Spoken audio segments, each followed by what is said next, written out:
Eu sou o professor Joel Goldenfum e este é o primeiro de uma série de 4 vídeos sobre controle de cheias. Enchentes são eventos que ocorrem regularmente e que causam grandes prejuízos à população e danos físicos a bens públicos. Um dos últimos eventos importantes observados no Rio Grande do Sul foi a cheia de 2015, que atingiu praticamente todo o estado. Olhando de oeste para leste, nós começamos aqui no Rio Uruguai, esse evento então que ocorreu em outubro de 2015, seguindo pelo Rio Ibicuí, este mesmo evento, depois no Rio dos Sinos e finalmente em Porto Alegre.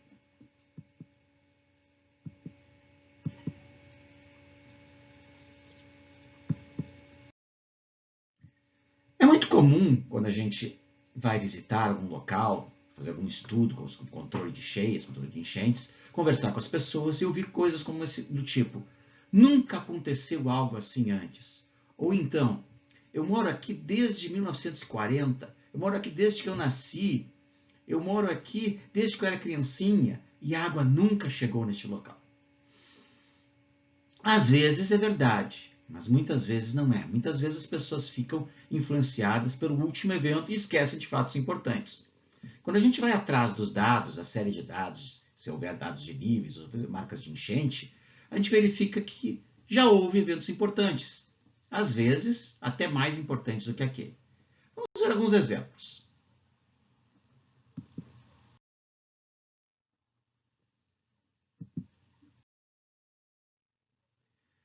A cidade de Lajeado, em evento recente, vocês veem a inundação. Porém, se a gente passar um pouquinho mais para trás, em 1941, já temos registros históricos de eventos semelhantes. Da mesma forma, em 1911 e até mesmo em 1893. Lajeado não é um caso isolado. Em Porto Alegre, nós temos uma série que vem de 1889 até os dias atuais. Nessa série, vocês vêm até 2015. E eu vou marcar aqui a linha de 3 metros. Essa cota 3 corresponde à cota do Cais do Porto. Então, se observa que houve eventos, por exemplo, em 1928, em 1936, em 1941, em 1967, onde a água passou por cima do Cais do Porto. Esse de 2015 foi um evento importante, é o 5º maior evento dentro desse registro histórico de níveis de água no Guaíba, mas não ultrapassou o nível do Cais do Porto.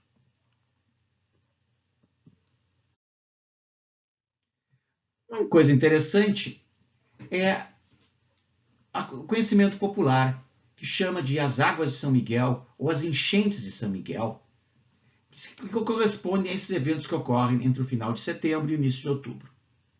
Vamos dar um destaque nesse texto aqui. Esse texto é do livro A Enchente de 41, do jornalista Rafael Guimarães, muito interessante, muito bem documentado, muitas fotos interessantes. Dando um zoom ali no texto, a gente pode ler, eu vou ler porque eu acho importante.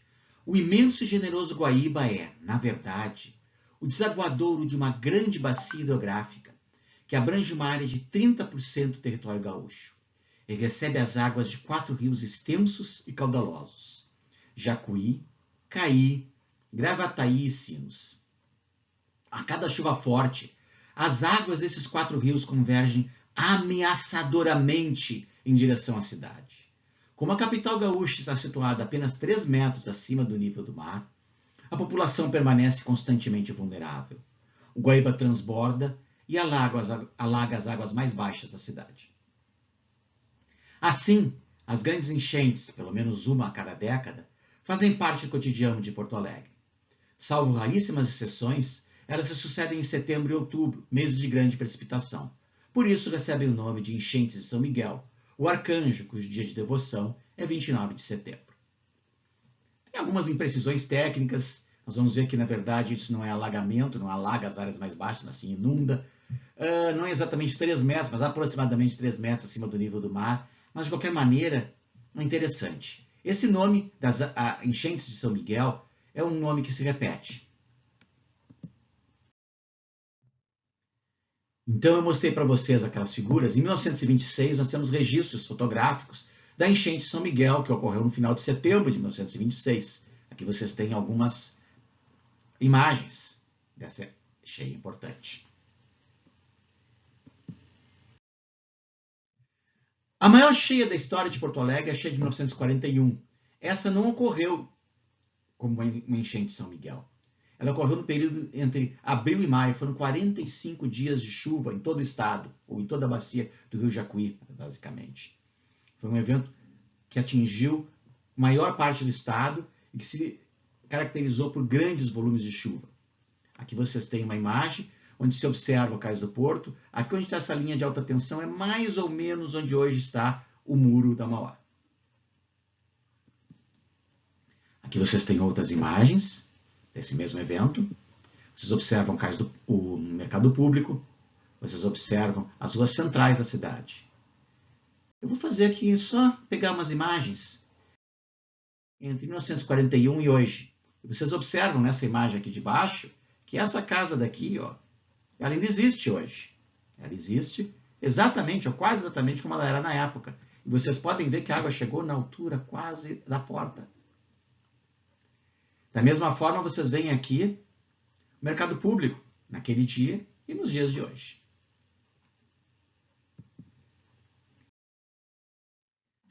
Em 1967, foi a última cheia em que a água passou por cima do Cais do Porto e chegou, então, ao centro de Porto Alegre. Vocês podem ver alguns locais ainda, né? Nós temos aqui a Mauá, por exemplo. Aqui vocês têm uma vista aérea do centro de Porto Alegre. E, mais uma vez, se a gente confrontar imagens da época com imagens de hoje, vocês veem, então, ali o Cais do Porto totalmente tomado por água em 67, e hoje vocês veem que não está acontecendo isso, não aconteceu, inclusive, em 2015.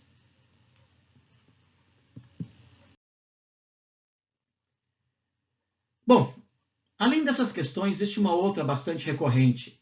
Muitas vezes a pessoa diz, piorou muito depois daquela obra. Se construiu uma ponte, uma estrada, um dique, depois construiu isso, piorou. Aí começou a inundar muito mais. De novo, às vezes pode ser verdade, mas muitas vezes não é por causa necessariamente da obra da ponte, que teria sido mal dimensionada, não.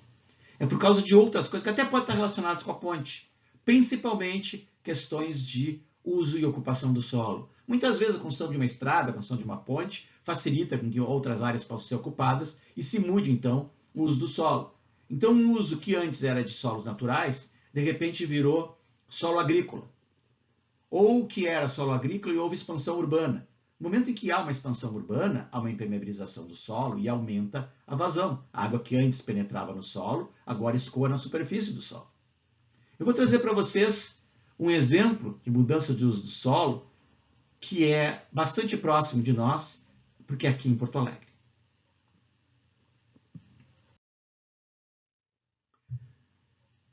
Aqui vocês veem uma imagem de Porto Alegre, atual, onde vocês podem ver a região central, aqui o centro administrativo, aqui o Parque da Redenção, e aqui vocês veem as áreas mais afastadas, etc.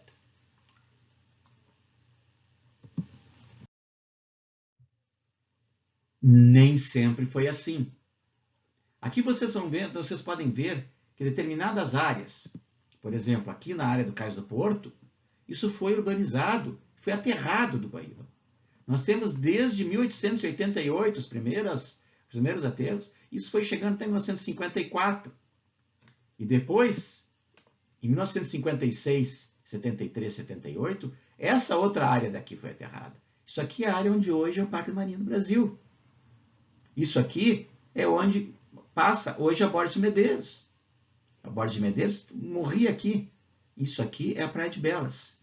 Aqui, o limite era a Praia de Belas. Tinha esse nome Praia de Belas porque era realmente região de praia. Mas isso não mudou apenas a orla. Vocês olharem com calma, vocês vão ver que houve outras mudanças importantes. Por exemplo, o Arroio Dilúvio. O Arroio Dilúvio, ele passava por aí. Ele passava por essa região na Cidade Baixa. E hoje, ele está aqui. Todas essas alterações modificam a relação que a cidade tem com os cursos d'água. E muitas vezes podem provocar condições para inundações. Não é o caso específico desse de Porto Alegre que a gente colocou, mas é importante a gente notar como há grandes alterações no uso do solo que podem sim ser importantes.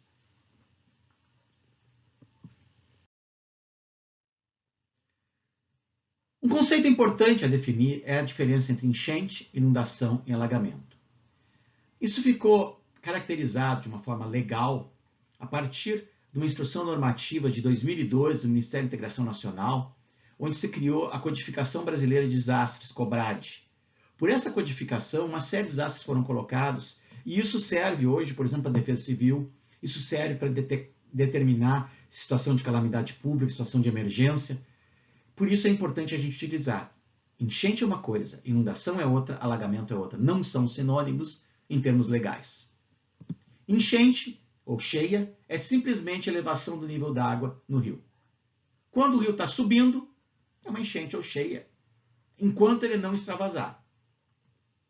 No momento que ele sai da calha do rio e transborda e chega na planície de inundação, inunda a várzea, é uma inundação. Então, a enchente se torna inundação quando a água sai do curso d'água do rio. E alagamento? Alagamento é quando a água não consegue chegar no rio. Como assim?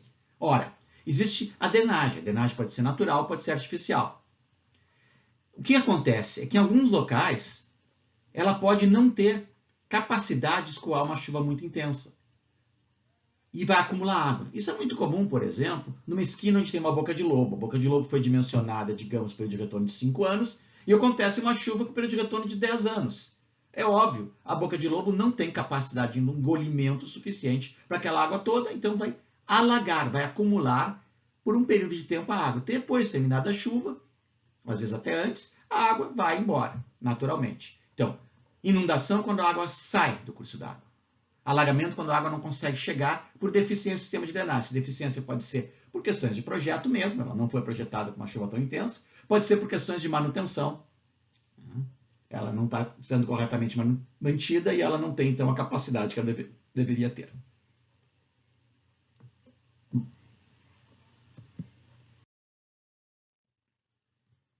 Continuando a diferença entre inundações e alagamentos, inundações que ocorrem em áreas ribeirinhas vão ser importantes porque a população acaba ocupando o leito maior do rio.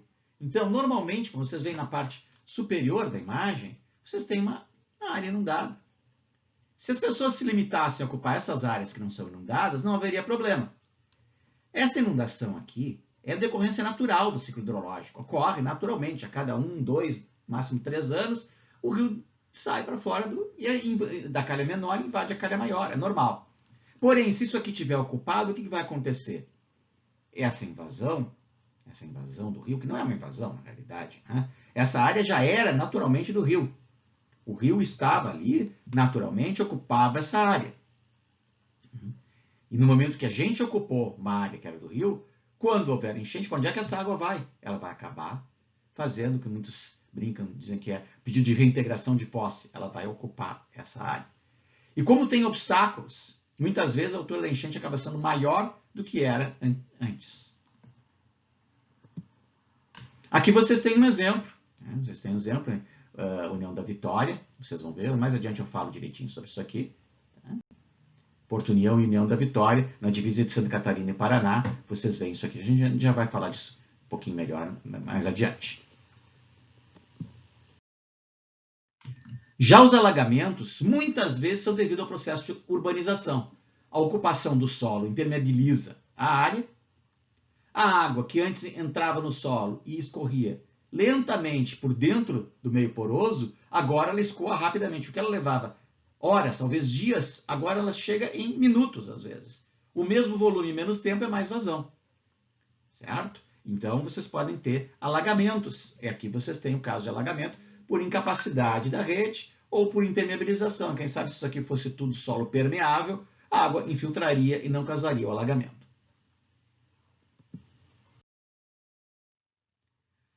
Nessa aula de hoje, nós vamos tratar de inundações ribeirinhas e dos danos causados, os prejuízos, os problemas pela ocupação de áreas de risco.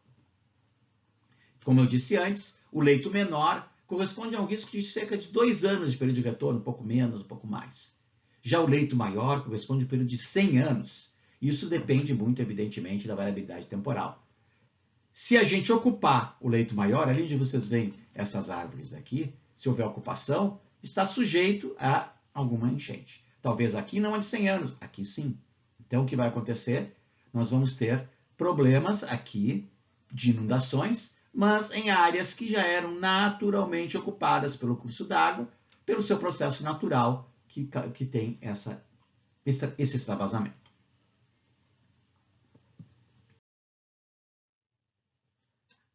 Aqui é o exemplo que eu estava falando para vocês de União da Vitória e Porto União, nas suas condições normais, vocês estão vendo aqui o que acontece normalmente, tem aqui um meandro e a cidade está incrustada dentro do meandro. O que acontece com uma grande cheia, que aconteceu em 1983, por exemplo? O rio simplesmente passou por cima e inundou toda essa região aqui que estava no meandro. Prejuízos enormes, prejuízos materiais e prejuízos imateriais por perdas de vida humana.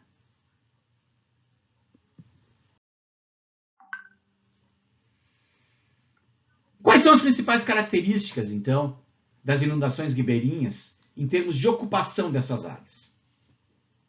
Normalmente, essas áreas são áreas baratas, ninguém quer ocupar porque são áreas perigosas, são áreas que têm grande risco de inundação, mas a população de baixa renda acaba ocupando, muitas vezes. Então, a maior parte das vezes é ocupada por população de baixa renda, que não tem outro local para ir.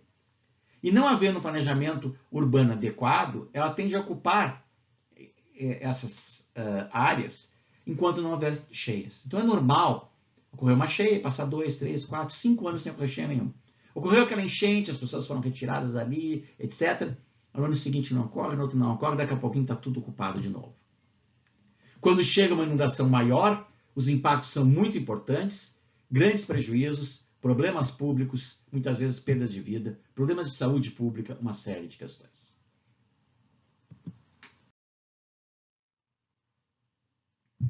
Essa invasão da várzea, ela pode ocorrer de uma forma irregular, mas pode ocorrer até mesmo por crescimento urbano. Então, o que acontece? Antes do desenvolvimento, vocês tinham toda essa área daqui. Se fez aterros, se canalizou o rio. Então, ao canalizar o rio, deu uma capacidade de escoamento mais rápido? Sim, possivelmente. Mas provocou também um aumento do nível da enchente, porque antes ela tinha toda essa área daqui. No momento em que ocorrer uma redução na área, mesmo que haja uma redução na rugosidade, a tendência é que o nível d'água suba. Então, vai reduzir a capacidade de escoamento, aumentar o nível para uma mesma vazão, produzindo um aumento no risco.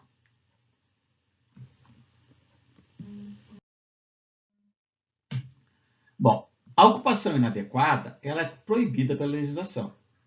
Isso vale para a Política Nacional de Proteção e Defesa Civil, para a Política Nacional de Recursos Hídricos, até mesmo pela legislação ambiental. Bom, então é simples. Basta cumprir a legislação. Sim. A gente sabe que cumprir a legislação não é exatamente o forte aqui no Brasil, mas de qualquer maneira, nas novas áreas, cumprir a legislação. Não permitir ocupação em áreas que a lei não permite. Tá, e o que a gente faz nas áreas que já estão com ocupação consolidada? Áreas de risco onde já tem gente ocupando. Como é que a gente pode resolver esse problema? Qual é a solução?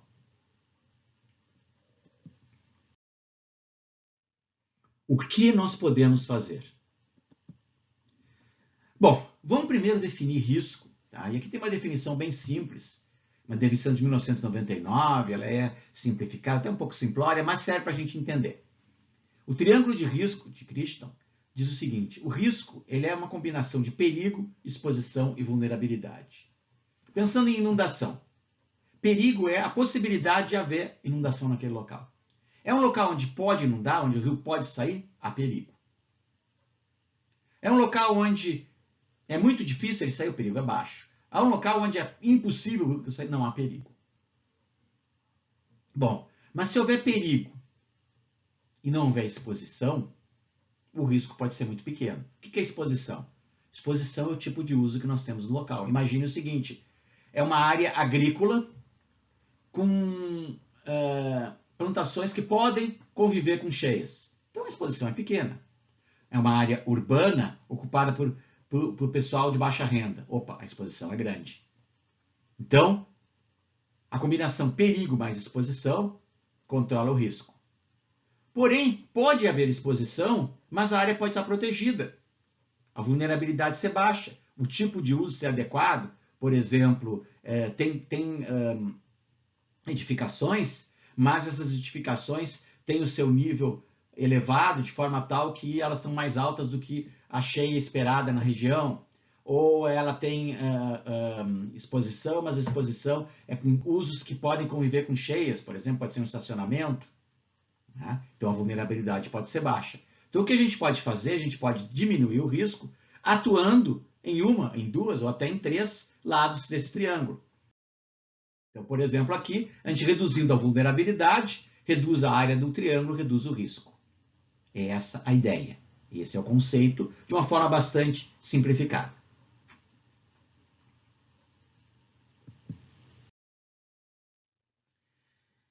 E quais são as medidas? Bom, as medidas de controle se dividem em 2 grandes grupos, as medidas estruturais e as medidas não estruturais. Nas medidas estruturais, o sistema natural é modificado, são obras de engenharia, de forma tal que, se antes num local inundava, a gente vai fazer uma obra para que não inunde mais ou para que inunde menos. Nós podemos construir reservatórios, onde o excesso de água vai ser guardado para que não inunde. Nós podemos construir diques de forma tal que aquela área fique protegida e ela não inunde. Nós podemos melhorar o rio, por exemplo, aumentar a seção de escoamento ou diminuir a rugosidade para que tenha capacidade de conduzir a água e não haja inundação, ou pelo menos haja menos inundação. Então, o primeiro conjunto são medidas estruturais, obras de engenharia que procuram atuar sobre o perigo. Procuram atuar tentando reduzir o risco a partir da redução do perigo. Mas também tem as chamadas medidas não estruturais, onde se convive com as inundações. Ou seja, se naquele local inundar, vai inundar do mesmo jeito, só que a gente vai procurar reduzir, na realidade, os prejuízos. Então, por exemplo, regulamentação do uso do solo, zoneamento, onde a gente diz que tipo de ocupação pode ter. Então, vão ter ocupações que são adequadas. Vai estar ocupado, mas os prejuízos vão ser pequenos. Um sistema de previsão, monitoramento, previsão e alerta, onde se monitora o nível dos rios, se prevê e se faz um alerta e retira a população antes que haja a cheia. Um sistema de seguros, onde vai ocorrer o evento, vai ocorrer o sinistro, mas as pessoas vão receber de volta o dinheiro para recuperar suas perdas. Bom, nas próximas aulas, nos próximos vídeos, nós vamos falar sobre esses elementos. Obrigado.